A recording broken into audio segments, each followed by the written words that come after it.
Programa Olhares chegando ao vivo para toda Santa Catarina. Seja muito bem-vindo, seja muito bem-vinda. 1h02 agora. Essa semana estamos trazendo para vocês informações relacionadas aos homens.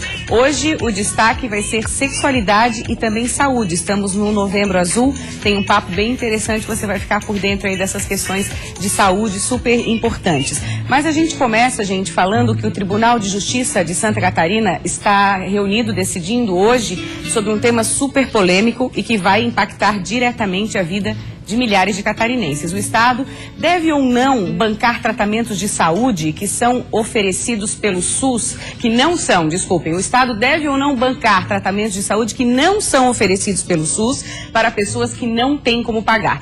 Uma sessão sem dúvida histórica que a gente vai conversar aqui com o advogado Rodrigo Ferrari, especialista no assunto. Tudo bom, Rodrigo? Bem-vindo ao Olhares. Tudo bem, boa tarde, Maria Paula. Obrigado pela oportunidade.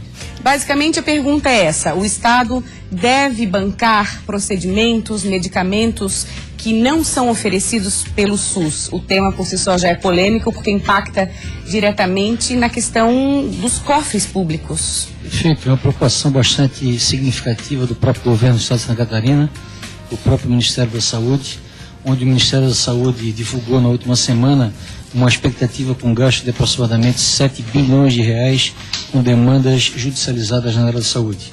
O Estado de Santa Catarina também tem uma preocupação bastante significativa, uma vez que se estima-se com o deferimento dessas decisões em favor dos pacientes, um custo adicional na ordem de 160 milhões de reais no ano 2016. São 160 milhões de reais que, em princípio, não fazem parte do orçamento, então. Perfeitamente. São demandas que foram ajuizadas ao longo desse ano, que fogem da projeção estimada pela própria Secretaria de Saúde do Estado de Santa Catarina e pelo próprio Ministério da Saúde. Falando em Santa Catarina, são mais ou menos quantas ações? Mais ou menos na área pública, em torno de 30 mil ações que não são fornecidas pelo SUS e tratamento, obviamente, também que não são autorizados pelo Sistema Único de Saúde. Uma questão que chama atenção nessa questão é a utilização de um novo dispositivo processual. Qual é? Na verdade, o Tribunal de Justiça, na sessão do mês de maio, o Grupo de Câmara de Direito Público, suscitou um incidente para discutir esse assunto. É um incidente de demandas repetitivas, de resolução de demandas repetitivas. É um dispositivo previsto no novo Código de Processo Civil Brasileiro, onde o relator, naquela época, de um caso específico de um morador do município de Agronômica, o desembargador Ronei, decidiu por bem, na sessão na Câmara de Direito Público, suscitar esse incidente e provocar esse julgamento, de certa forma, coletivo dentro do Tribunal de Justiça do Estado de Santa Catarina. Isso significa, na prática, Rodrigo, caso seja uma decisão favorável a uma pessoa, automaticamente todas as ações... Todas as ações que versem sobre o mesmo objeto, a mesma matéria, que está sendo debatida neste momento pelo Tribunal de Justiça, independente da decisão do tribunal, terão que seguir essa linha, esse norte, que será divulgado pelo Tribunal de Justiça. Então, esse dispositivo ele se aplica para todos os processos individuais e coletivos que estão em curso e para aquelas ações futuras que discutirão essa matéria. Nós falamos da questão da polêmica em função são 160 milhões aproximadamente, que não estão no orçamento do governo do estado, mas tem o lado também dos 30 mil pacientes que esperam por soluções, por procedimentos, por medicamentos. Muitas vezes a gente sabe que é uma corrida contra o tempo, Com certeza. De que forma você avalia que poderia haver uma solução mais sensata para que ambos os lados... Eu diria que esse tipo de situação necessita obrigatoriamente um grande envolvimento dos entes envolvidos, das classes envolvidas. Por exemplo, o próprio Conselho Federal de Medicina, na ordem da saúde pública, já está publicando uma cartilha orientando os pacientes a como utilizar a rede pública de saúde.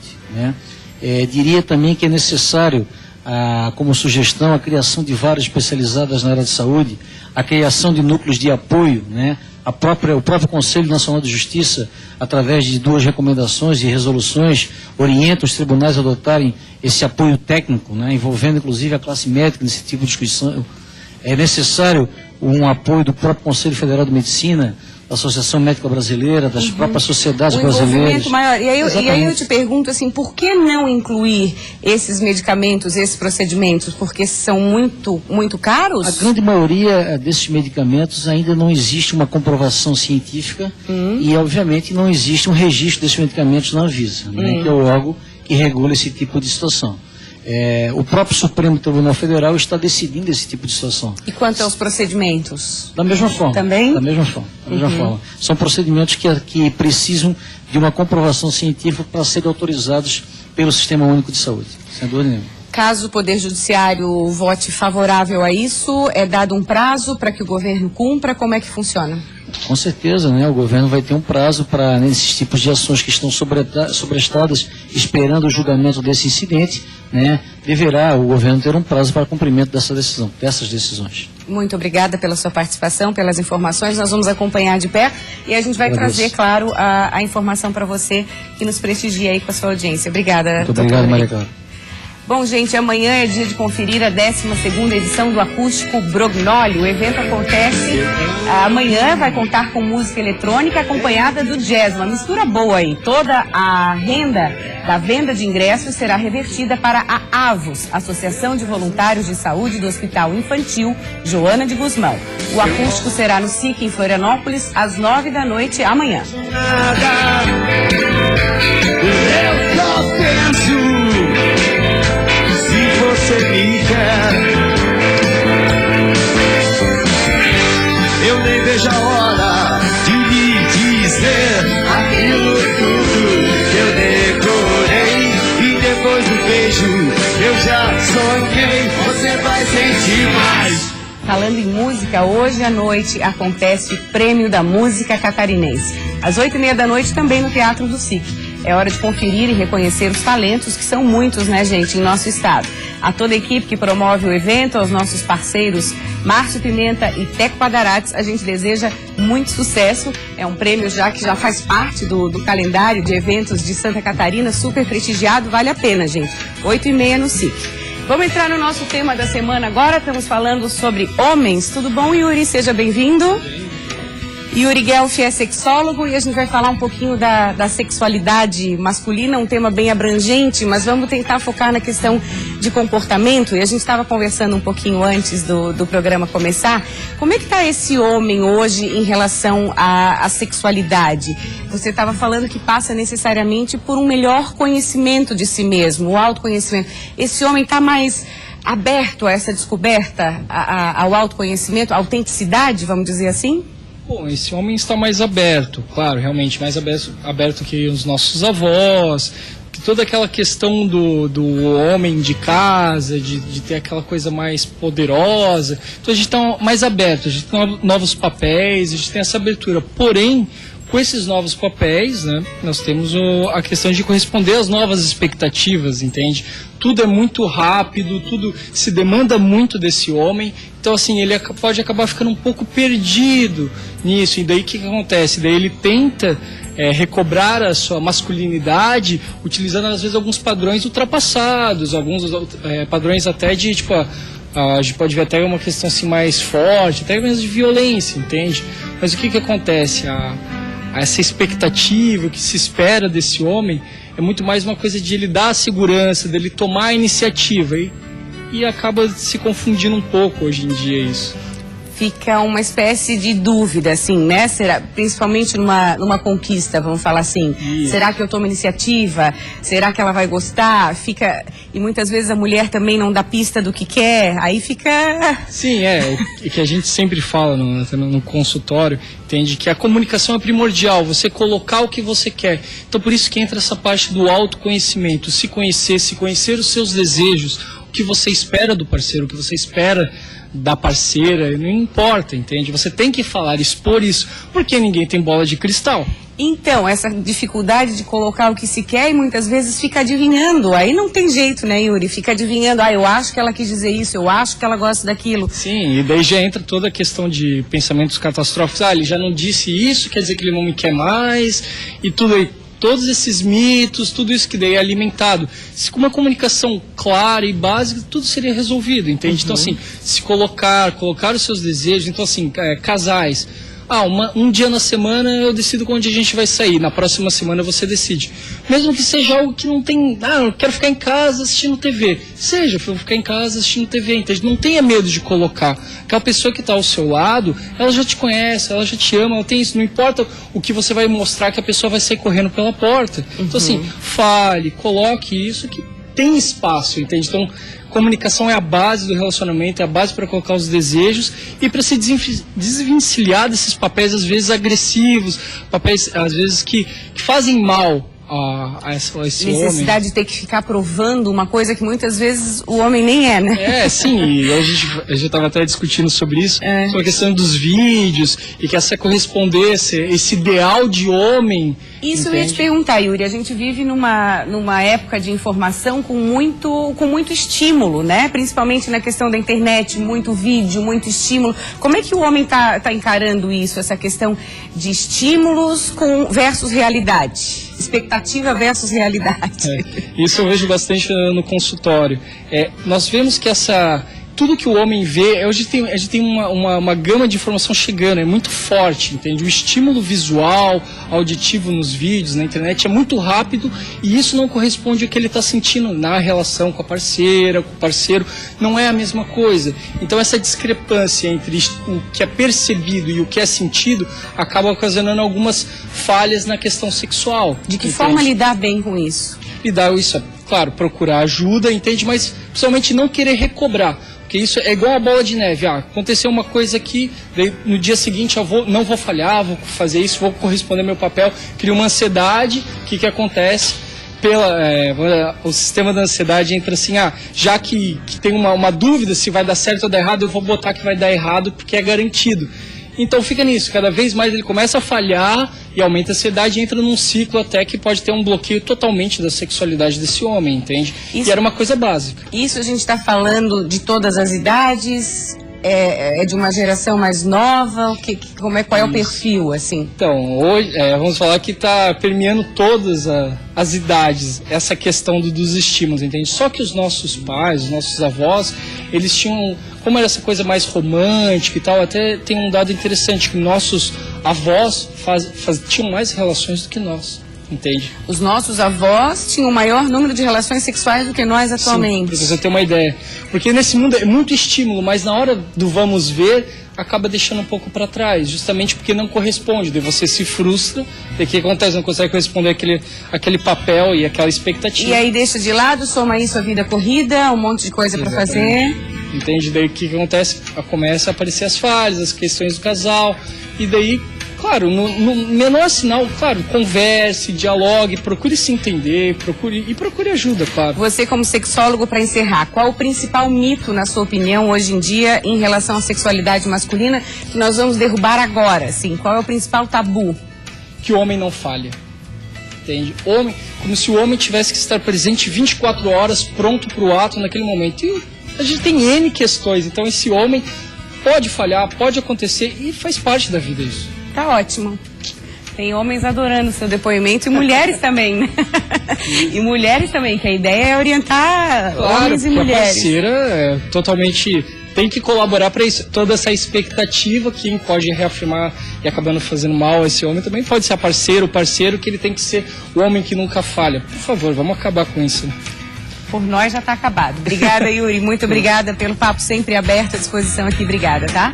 A gente continua o programa Olhar e você não pode perder. A seguir, o tema é Novembro Azul e a saúde do homem. A gente já volta.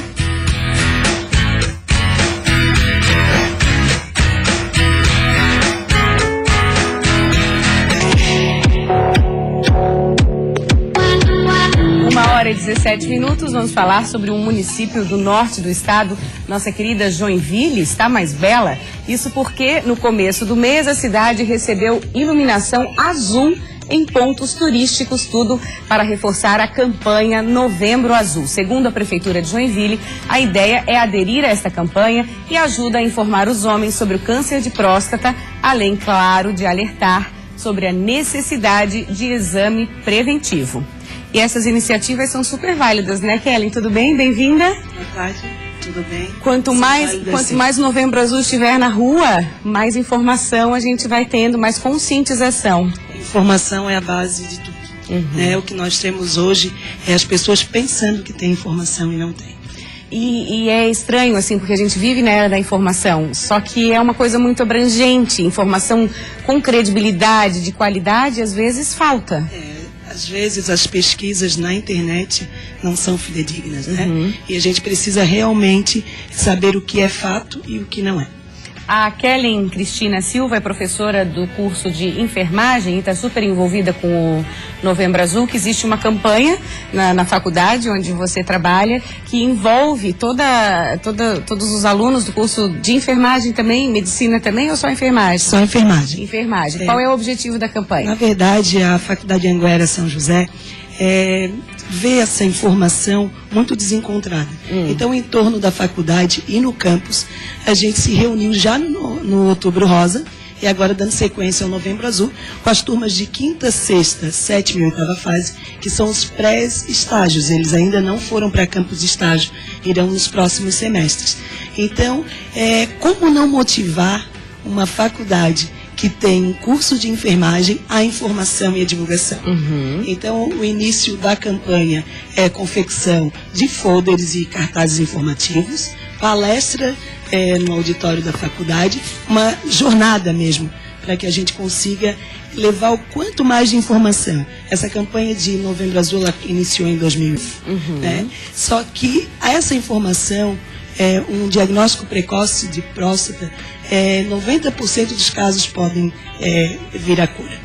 Né? 90% de casos, a gente está falando de muitos casos. São muitos casos. Como a gente estava conversando com o Yuri, a questão de tabus em torno da sexualidade, tem muito tabu ainda nessa questão do exame. Do diagnóstico. Do diagnóstico. De que forma vocês estão tratando essa questão do exame e da importância do exame para ter o diagnóstico precoce? Esse é o nosso foco. O nosso foco é que o exame físico, que é o toque retal, associado com PSA, nos homens acima de 50 anos que não tem casos de câncer na família e 45 quando tem casos. O que a gente quer formar? Kellen, vocês não têm muito desses alunos e desses professores com esse perfil na instituição. Sim, mas a gente quer multiplicadores. A gente quer que dali, se eles consigam alcançar um desses usuários que estão lá perdidos, que não se cuidam, e a gente quer, falando como o Yuri, para acabar com tabus, é o seguinte: esse negócio que o homem diz, eu não vou no médico porque eu não quero procurar. Porque quem procura acha, a gente só acha o que tem. Pois é, tem uma lenda que o homem evita, né? É diferente da mulher. Muitas vezes é a mulher que tem que levar no médico, tá na hora, que ele vai levando. Isso você constata na prática? Diariamente. Deus o livre, eles dizem. Eu não vou. Eu vou, sempre acham alguma coisa. E aí eu brinco com eles no consultório. Olha, se o senhor for procurar dinheiro sobrando na minha carteira, não tem. Então só se acha o que se tem. Então não é assim, né? Quem procura acha, nem sempre. Nem sempre.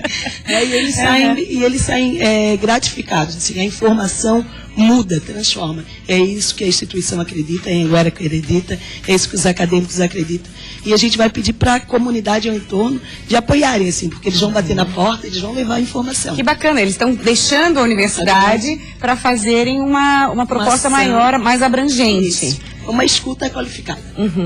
E sendo multiplicadores, na família também tem muito impacto. Exatamente. Deve ter isso, né? Exatamente. Familiares. E assim, a família de acadêmicos, ela torce muito pelo seu filho, pelo seu ente, né? E aí ele abraça dizendo o quê? Gente, hoje eu tenho um enfermeiro que quer cuidar de mim. E aí ele ainda nem se formou. Que bacana, isso é muito gratificante. Kellen, quero agradecer sua vinda aqui. Eu que agradeço. Parabéns pela iniciativa e sucesso aí na campanha, tá? Obrigada. Gente, o símbolo da campanha Novembro Azul, você já deve ter visto por aí, é o bigode. A gente separou algumas imagens de famosos com bigodes e até alguns modelos curiosos para você se inspirar. Quem sabe você não aproveita esse mês e deixa o seu bigode crescer, faz um estilo aí em homenagem à campanha.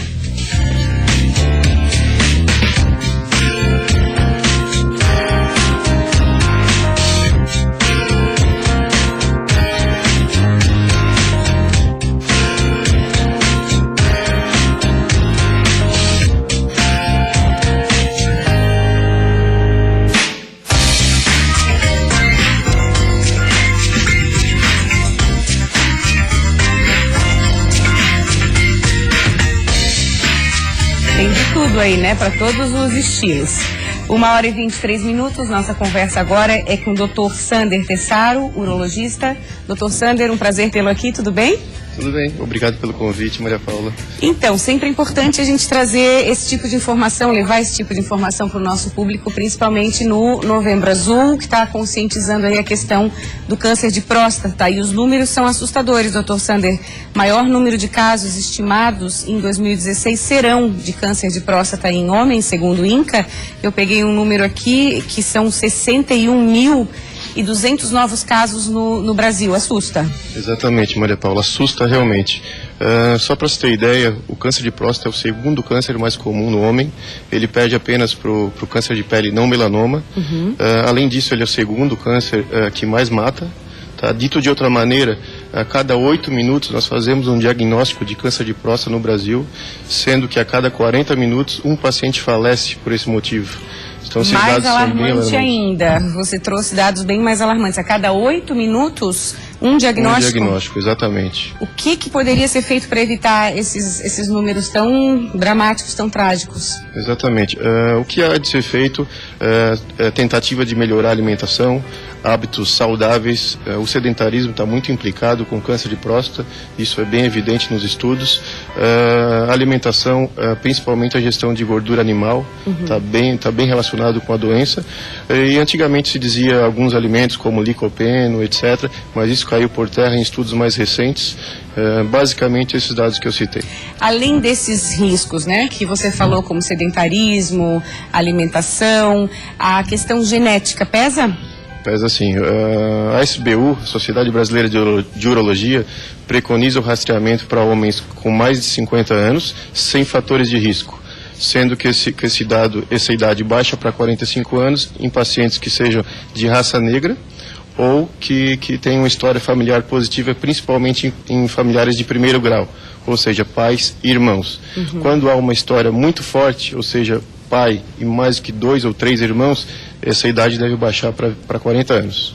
Sander, a questão também do exame, né? Eu estava falando com a Kellen, existe ainda muito tabu nessa questão do exame preventivo. Se o homem realmente levasse a sério, mas levar a sério de verdade, essa questão de fazer o exame preventivo, esses números também seriam diferentes, porque tem a questão do diagnóstico precoce. Quanto mais cedo descoberto, mais chances de cura. Exatamente, essa é a ideia da campanha que a Sociedade Brasileira de Urologia preconiza, é baixar esses números. Só para você ter ideia, antes tem um estudo com bastante impacto publicado em 2015, antes da era do PSA, da existência do PSA, na década de 80 e 90, 70% dos diagnósticos de câncer de próstata eram em estágio avançado. Com a era do PSA e toque retal, esses dados caíram para 20%. Então nós conseguimos mudar uma estatística que era de um grande impacto. Sim, são exames que comprovadamente funcionam e não tem escapatória. Exatamente, existe um grande tabu com o homem com relação a esses exames, mas o exame é simples, o exame de PSA é feito em qualquer estabelecimento, qualquer cidade de Santa Catarina, e o exame de toque retal é um exame simples, que leva 10 a 15 segundos. Então não há problema nenhum, o homem não vai deixar de ser menos macho com relação ao exame. Concordo, tem que parar com as piadinhas, né, Sander, e levar a sério essa questão da saúde. A partir de que idade que é recomendado para o homem fazer os exames? Acima de 50 anos para todos os homens e com história familiar positiva em parentes de primeiro grau, principalmente pais e irmãos, né, e raça negra. Acima de 45 anos. Acima de 45 anos. Qual a relação do câncer de próstata com a disfunção erétil?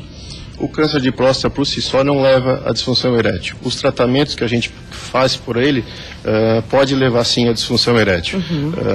Então isso tem que ser discutido com o paciente, com base no estadio da doença, ou seja, se a doença é inicial ou mais avançada, diversos tratamentos poderão ser realizados.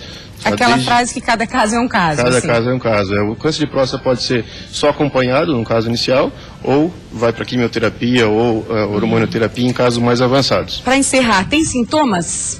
Não, o câncer de próstata normalmente não dá sintomas. Os sintomas normalmente de esvaziamento vesical, que é a dificuldade para urinar, normalmente estão relacionados à doença benigna da próstata, pelo aumento benigno com a idade. Em casos avançados, sim, o câncer de próstata dá sintomas, e esses sintomas são mais relacionados à dor óssea, pela metástase da doença. muito obrigada pela sua participação. Obrigado. Eu costumo dizer que é uma consulta aqui que a gente faz. Obrigada mesmo, tá? Obrigado, Maria Paula. Obrigada a você pela audiência. Amanhã tem mais Olhares. A gente está te esperando a partir da 1h, 1h02. Toda a minha equipe e eu, a gente está aqui esperando pelo carinho da sua audiência. Continue ligado na Band Santa Catarina. Nader Calil está chegando com o Repórter Band. Até amanhã.